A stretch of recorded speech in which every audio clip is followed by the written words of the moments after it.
Kengbe to la kuwa. Iwa gbaneri. Soba daru bonu. Ajona de solo kopé amé. Trop futepe. Ahin de kame.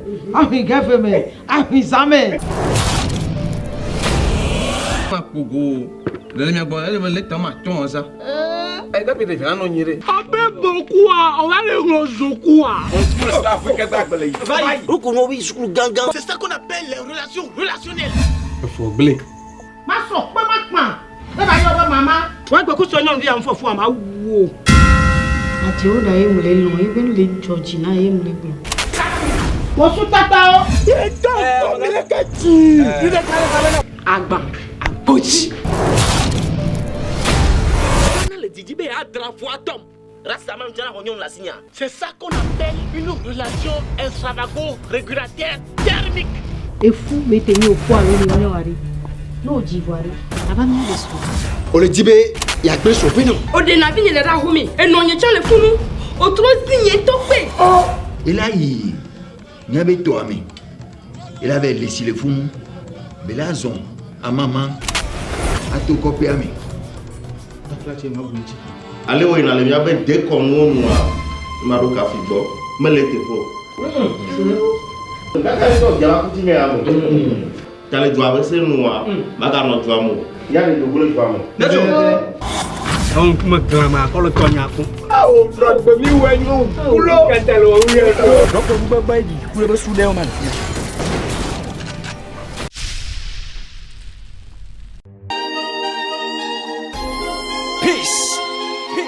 Voix d'ange musique. Enfin je t'ai trouvé, pas la peine de te chercher. Mon rayon de soleil qui éclaire tous mes jours et toutes mes nuits. C'est toi ma préférée, celle que mon cœur a toujours désirée. Et oui, c'est mes sons, yeah, yeah, yeah. Girl, you're so fine, if you leave I swear go die. Your smile so shine, you and me forever. Girl, I know the lie, yo. Let me be your one, no. I know be Toko. You are my everything, my destiny. Girl, I know the lie, yo. Girl, I know the lie, yeah. Girl, I know the lie, yo. I go marry you. Mkweva, mkweva. Long, long, kem leti ho ya mkweva.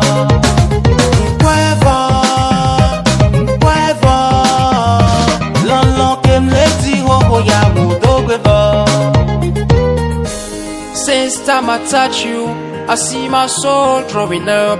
My holy heart desire you, baby girl, you drive me so crazy. Sans trop de folie, tu as conquis mon cœur. Sur ma vie, je promets de t'aimer jusqu'à l'éternité. Egamula signo, Wadama, on comme c'est pour un love fou et passionné. Yekuwo mia noju, yekuwo mia wonu tonto. Baby, yeah. Girl, I know the lie, yo. Girl, I know the lie, yeah. Girl, I know the lie, yo. I go marry you.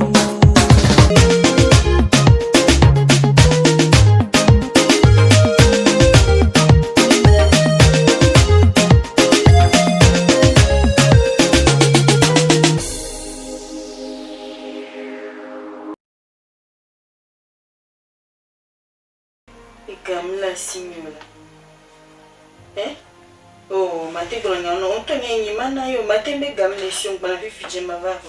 La vie, je dis moi ya 150 000 pour le soldat. 150 000, qu'est-ce ça? Fifi ke tro ijua mi aye da tro me di dobo ya. Beni ma do ti vide mo akowo igbana. Yemi daga so garoda mu wa. Ye Kwa voya o ma se. O ma sa ko. O se a ni to manya ke ma wa. Ho ni. Ma te nga pe.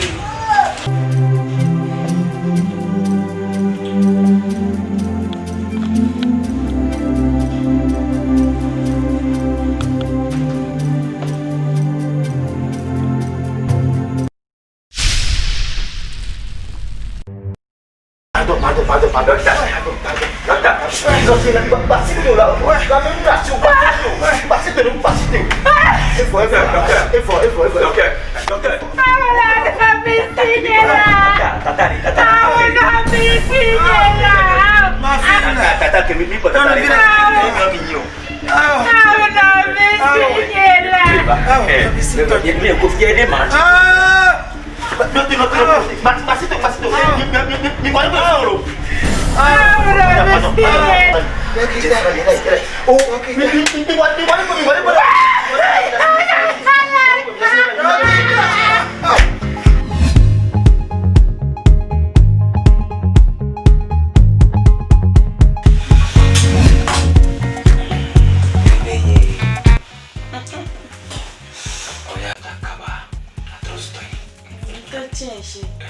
Votre baiser me pour la galère cocoto ou ma téléphone wa so mo ni wa lo mu fa non o be so we da o ye pa we la be ka fun la be koko le ka fun wa c'est un peu boya ni ya o disi Tito Boa o la so Tito Boa ba do pa wa ba do ka ka ko fi an no bébé no fozon la pa lo na so le mo di o la il est possible la zo chari ni ma tita si to no ye ku à ta vie on est son qui va bien nous t'anamorer non nous n'a pas bébé et santo iko la somo zame ni joji na ni mleve o fifi ali iso emile da dot ni mleve o fifi ali akumza yame nkara yibene jora no dobera tai bébé ali kuiro montina kumisa ni joji na mpingo karochi okay ya lo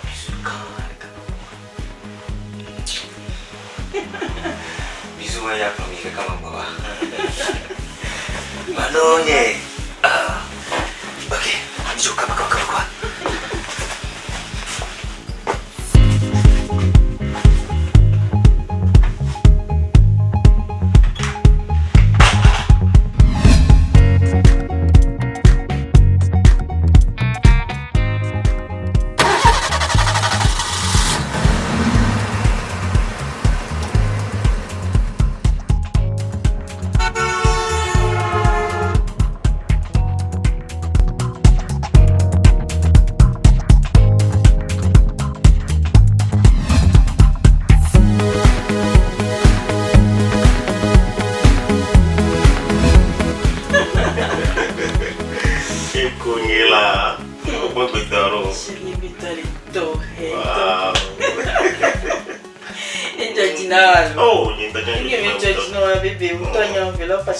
no, vamos a morir. Ya lo no chicken belly. Então, Jason. Manavi.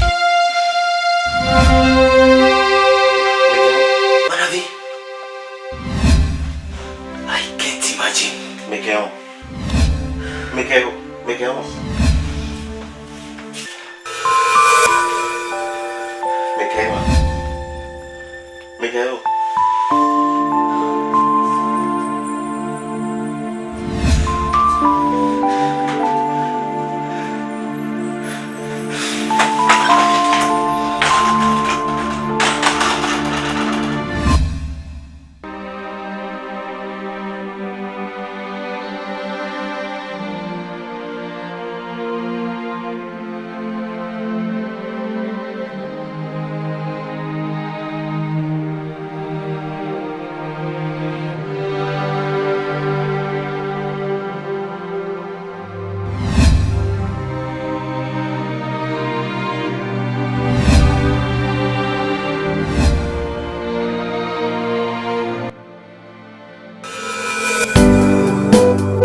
la suite,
Le désespoir, l'aventure, l'amour et l'argent, le matérialisme, la perversité, la rage, l'hypocrisie, la trahison, le rêve et le déchu, la confiance, le sexe, le crime. Tout ceci dans votre série togolaise, Le Tribut de la vie. Enfin je t'ai trouvé, pas la peine de te chercher. Mon rayon de soleil qui éclaire tous mes jours et toutes mes nuits. C'est toi ma préférée, celle que mon cœur a toujours désirée. Et oui, c'est mes sons, yeah, yeah, yeah. Girl, you're so fine, if you leave I swear go die. Your smile so shine, you and me forever. Girl, I know the lie, let me be your one, no. I know be Toko, you are my everything, my destiny. Girl, I know the lie, girl, I know the lie, girl, I know the lie, I go marry you. Mukwevo.